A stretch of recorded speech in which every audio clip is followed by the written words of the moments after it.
passer à l'art qui soigne avec Madame Lagrange en premier, suivi de Madame Wong, et en clôture Madame Bernard, la trithérapie de l'art qui soigne, de l'art-thérapie.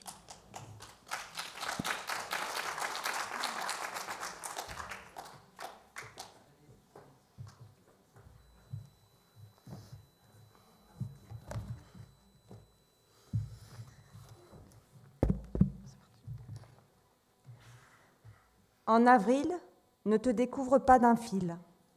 Et c'est justement en avril que moi, Édith, pas habile de mes 10 doigts, pas patiente pour un sou, j'ai choisi de m'inscrire à l'atelier d'art-thérapie. Art et thérapie, 2 mots qui, juxtaposés, me font peur, car il faut lâcher prise et justement se découvrir. Mais dans quelle galère je me suis embarquée? Tant pis, je me lance. Puis, d'atelier en atelier, de pinceau en ciseaux, de peinture en terre cuite, je me découvre. Une autre Édith naît, patiente, créative, inventive, et surtout, laissant de côté le jugement des autres. Tout devient source d'inspiration, une boîte, un papier à bulles, un tuyau. Ma maison et ma tête se transforment en boîte à idées. Maintenant, art et thérapie, même juxtaposés, ne me font plus peur, bien au contraire. Ils m'ont ouvert des portes, sûrement fermées depuis trop longtemps.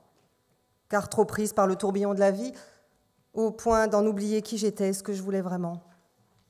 Alors oui, même si cela peut paraître bizarre et dur à entendre, merci le cancer. Mais pourquoi faut-il attendre de vivre cette épreuve pour être soi, se sentir vivre et renaître? Je voudrais juste vous préciser que ce texte a été écrit par une personne qui vient à nos groupes d'art-thérapie et qui se trouve dans la salle et qui nous a donné son accord, bien sûr.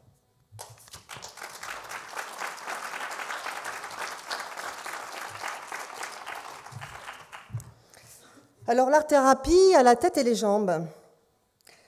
L'art-thérapie a été intégrée dès l'ouverture de la maison de santé en avril 2023, proposant un espace de soins de support pour les patients atteints de cancer. Je vous précise que nous ne sommes pas dans un milieu médical.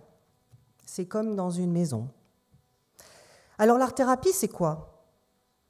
L'art-thérapie permet à chacun, par sa créativité, d'accéder à son propre langage pour améliorer sa vie et surmonter ses épreuves.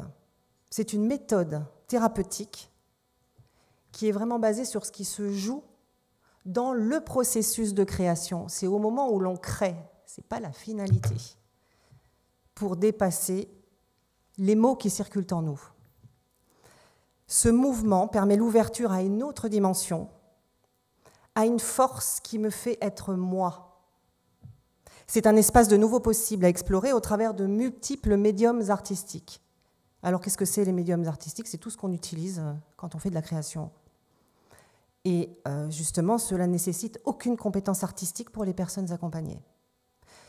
Par exemple, dans nos ateliers, nous pouvons utiliser la peinture sous toutes ses formes et supports, le dessin, le collage, le modelage, l'écriture, ou encore toutes sortes de matériaux de récupération qu'on récupère après, selon un thème choisi. Nous proposons aussi aux personnes des séances basées sur l'approche corporelle, des ateliers de théâtre d'improvisation, par exemple. Donc, les possibilités de création sont infinies. Il s'agit avant tout d'expérimenter la matière pour libérer ce que la parole ne peut pas toujours dire. Ces ateliers permettent aux patients accueillis d'ouvrir des espaces imaginaires en vue d'élaborer et de symboliser leurs difficultés, qui sera chez eux source de transformations essentielles. Et c'est cette idée de transformation qui nous intéresse à ce moment-là. Et je laisse la place à Armelle pour nous faire un tout petit point théorique sur ce sujet.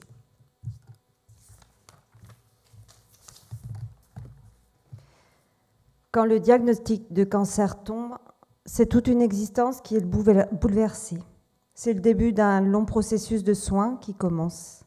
Les rendez-vous médicaux et les examens s'enchaînent. La vie est rythmée par cette cadence thérapeutique qui varie en fonction des résultats et des protocoles. Il est alors difficile d'exprimer son vécu intérieur. Il y a déjà le choc de l'annonce qui peut laisser sans voix.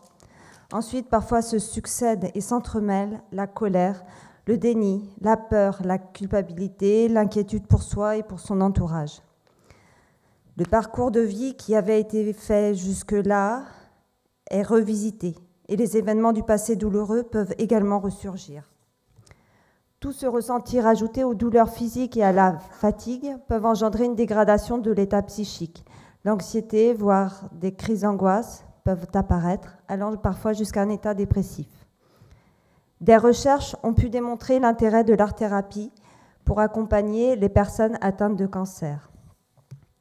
Entre 2011 et 2014, Bénédicte Estienne Mastroianni, pneumo-oncologue, et Louise Natoli, art-thérapeute, dans un service de pneumologie de l'hôpital Louis Pradel à Lyon, ont permis de montrer une nette amélioration de la qualité de vie des patients avec un soulagement des symptômes, moins de fatigue et une humeur plus positive. Les séances d'art-thérapie permettaient aussi de se reconnecter au plaisir pendant la production artistique, d'être dans l'action, de n'être plus dans la position de celui qui subit le traitement. On pouvait alors constater une meilleure confiance en soi et une revalorisation de son estime.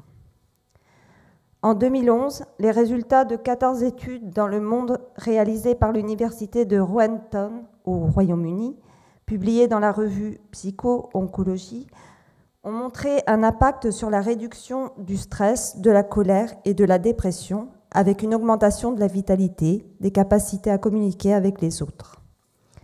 En 2016, des chercheurs de l'université de Drexel aux États-Unis ont apporté la preuve irrévocable que 45 minutes d'art-thérapie permettent de réduire de façon significative le taux de cortisol et donc de stress pour 75% des participants. D'autres recherches menées en 2018 sur des personnes atteintes d'hémopathie maligne ont mis en avant une amélioration de l'humeur et une atténuation des douleurs. En 2020, c'est dans une analyse de plusieurs études qui a mis en avant que l'art-thérapie contribuait à la diminution de la dépression chez les personnes atteintes de cancer du sein. Pour accueillir les émotions engendrées par ce travail thérapeutique, il est indispensable que les séances soient réalisées par un art-thérapeute formé. Isabelle va maintenant vous exposer l'importance de la place de ce professionnel.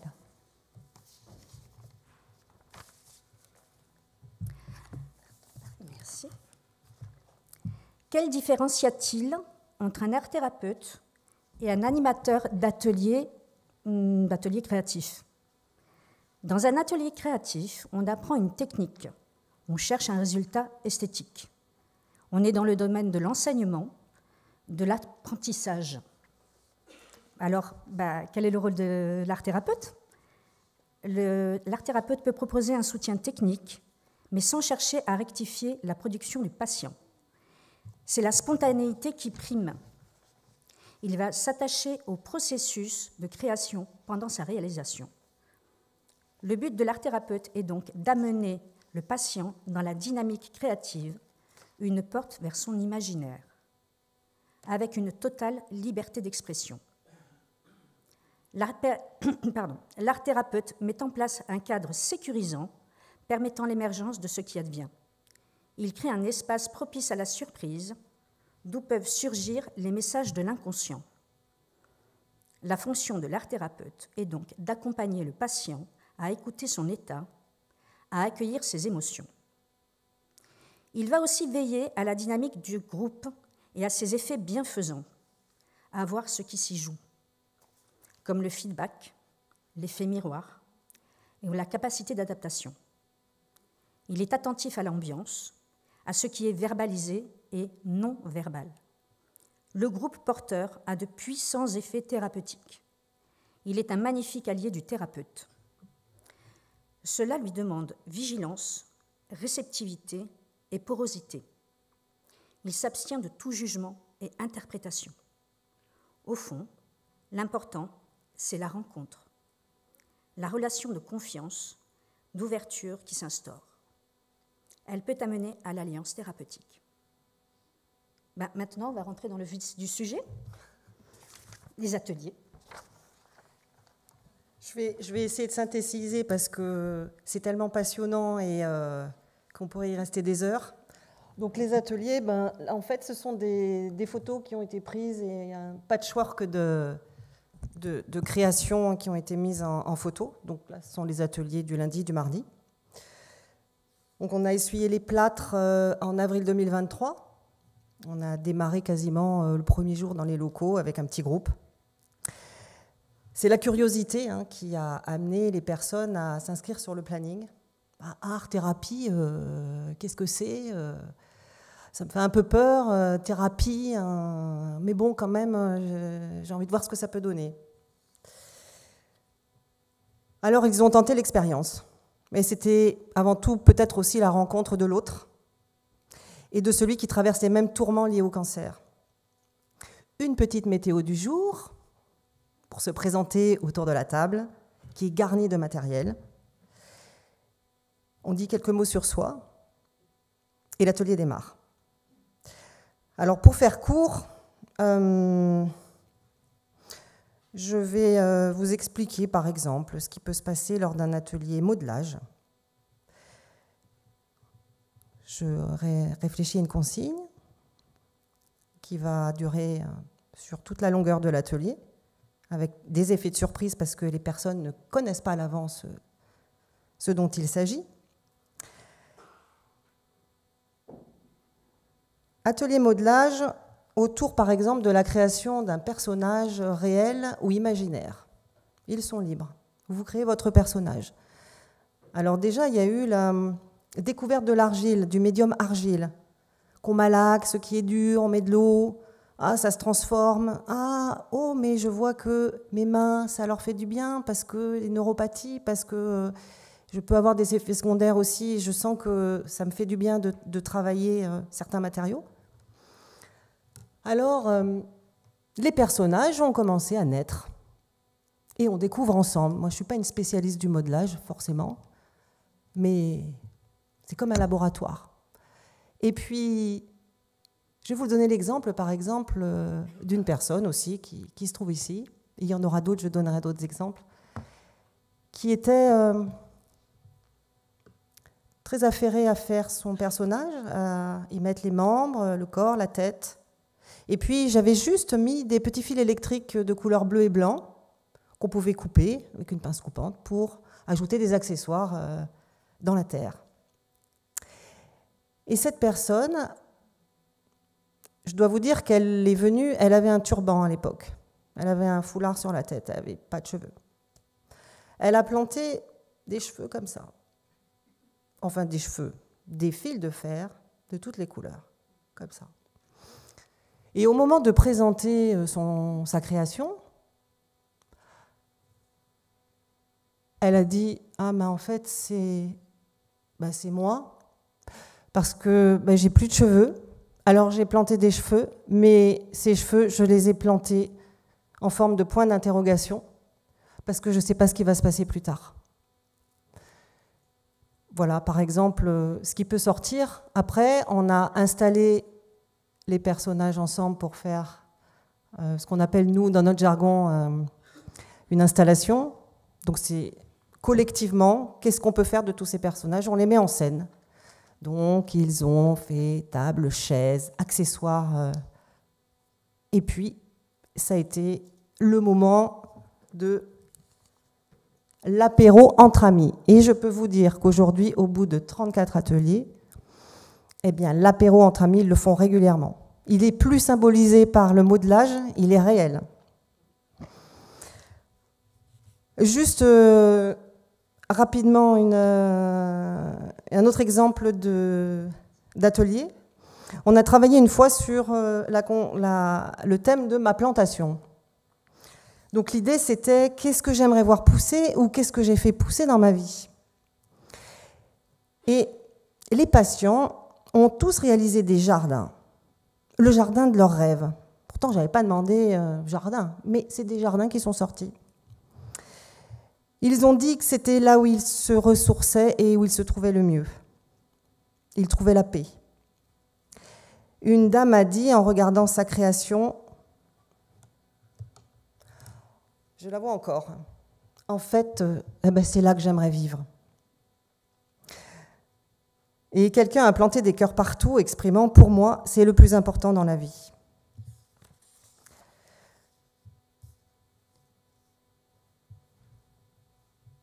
Un jour, quelqu'un a posé cette question. Elle est dans la salle.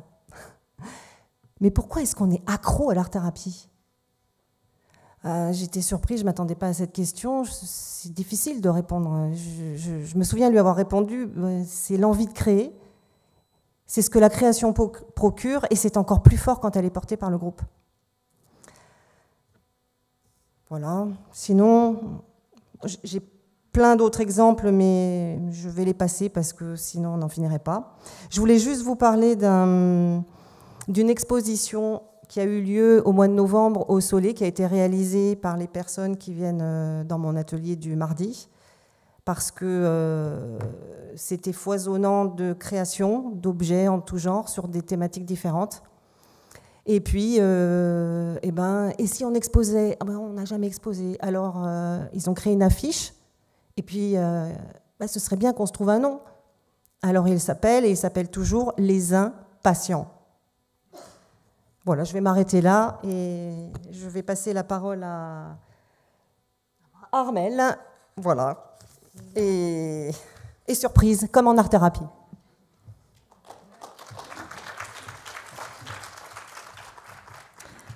Quand on nous a proposé de rejoindre l'équipe de bénévoles de l'association pour créer un deuxième atelier d'art-thérapie, c'est sans hésiter que nous avons accepté. Isabelle et moi, nous avons l'habitude de travailler ensemble. Nous aimons toutes les deux mélanger différentes médiations artistiques pendant l'atelier. Argile, dessin, collage, écriture, conte, musique, danse, clown arrivent selon la trame que nous avons préparée. Ces différents cocktails ont pour objectif de faire traverser un voyage fait d'inattendu pour libérer l'esprit créatif. Prendre du plaisir à se trouver est notre objectif. Comme le disait Isabelle tout à l'heure, nous restons toujours attentives à chaque personne dans le groupe. Nous nous rendons disponibles si elle a besoin de parler en individuel et prête à conseiller un professionnel si cela s'avère nécessaire. L'aspect sécurisant de l'atelier est indispensable. Nous alternons avec Isabelle la place d'animateur et de soutien. Cet espace que nous proposons permet d'être à nouveau un enfant, sans se juger, sans être jugé. Isabelle va vous présenter maintenant des exemples d'ateliers qui ont pu être réalisés. Alors, je vais être assez succincte parce que Anne a déjà, je pense, oui, je suis petite, alors à chaque fois, c'est un peu... Donc, je vais être assez succincte parce que Anne a déjà bien développé les ateliers. Je vais juste donner un petit peu notre couleur et notre sensibilité à Armelle et à moi. Lorsque nous construisons un atelier, la plupart du temps, en fait, on part d'un travail individuel pour aller et terminer sur un travail collectif. Et on est souvent surprise d'ailleurs par ce qui émerge. Par exemple, on a fait un atelier conte, où chacun, à partir d'un mot inventé, a illustré un petit monde. De là sont sortis des mots-clés qui ont été les supports à la construction du conte collectif. Donc le conte a été vraiment créé collectivement et oralement. Le résultat final a été très surprenant. Ils racontèrent de façon imagée et ludique l'histoire du cancer qu'ils ont personnifié. Ce conte a permis de mettre à une distance et de la légèreté dans la maladie. Donc vraiment, ça a été un atelier qui s'est terminé dans la joie et dans la légèreté. Et d'ailleurs, au terme de cet atelier, ils se sont donné le nom de la tribu des déjantés. Lors d'un autre atelier, nous avons évoqué l'histoire personnelle. Donc là, on a été amené à un travail beaucoup plus en profondeur, avec beaucoup d'émotions. Et du coup, on a senti qu'il fallait un petit peu faire dégager toute cette émotion, plus de joie et de vivant. Et on a terminé l'atelier avec des percussions, du mouvement, du chant. Et je crois que ça leur a donné un petit peu de regain de joie après un atelier vraiment assez profond, on va dire. Donc, c'était juste ce que je voulais vous dire, parce que je pense qu'on a déjà bien expliqué tout ce qu'on avait à dire.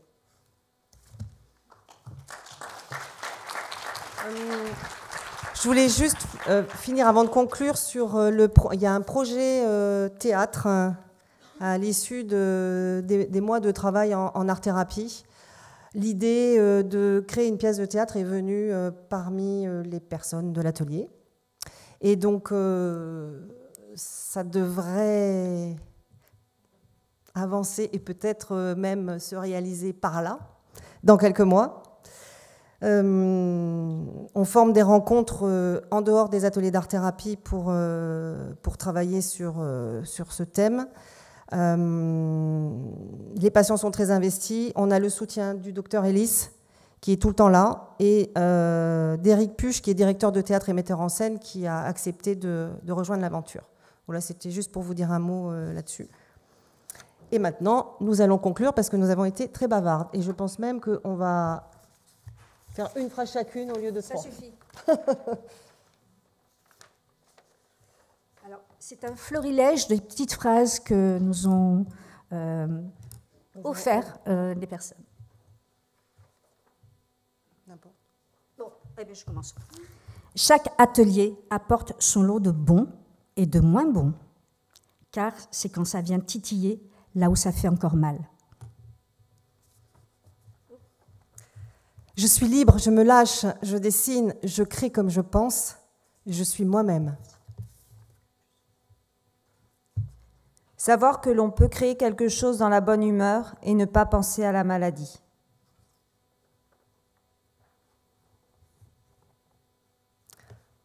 Un an déjà parmi vous, ma nouvelle famille de cœur. Je vous aime très fort. Malgré ma neuropathie, je continue à prendre mon pied, rassurez-vous. Je suis étonnée car les ateliers m'apaisent. S'évader en faisant des activités ludiques et en même temps qui font réfléchir. C'est la dernière ? Alors une petite dernière, très courte. Elle date d'hier. On en a encore une ? Je revis grâce à l'art-thérapie. Je repars vidée, mais dans le bon sens du terme, avec un regain d'énergie.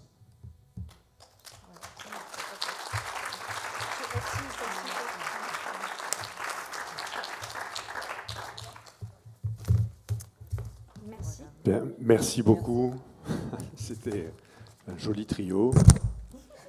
Et donc l'art-thérapie, c'est des moyens de prise en charge un peu alternatifs qui sont absolument nécessaires dans la prise en charge de l'épreuve d'une maladie, quelle qu'elle soit, quand elle est chronique, qu'elle génère de la souffrance. Et donc l'art-thérapie, au même titre que beaucoup d'autres thérapeutiques alternatives, sont absolument nécessaires pour dérouter les patients de leur prise en charge purement thérapeutique et les aider à traverser cette épreuve pour une prise en charge un peu globale de l'individu. C'est ce dont on va parler juste après.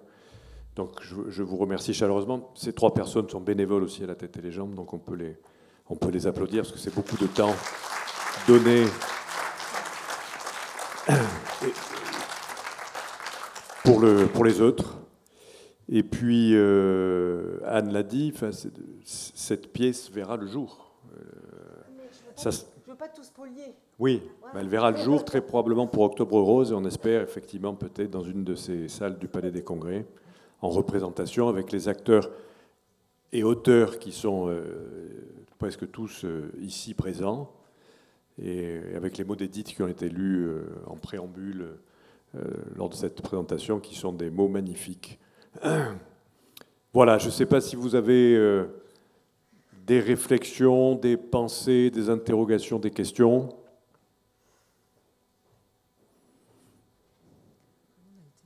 Eh bien, c'est le... Explicite, alors. Ben voilà, je crois que tout le monde a Explicite. saisi le sens de ce qu'était l'art-thérapie, et tant mieux. Donc merci beaucoup à toutes les trois. Merci pour votre écoute.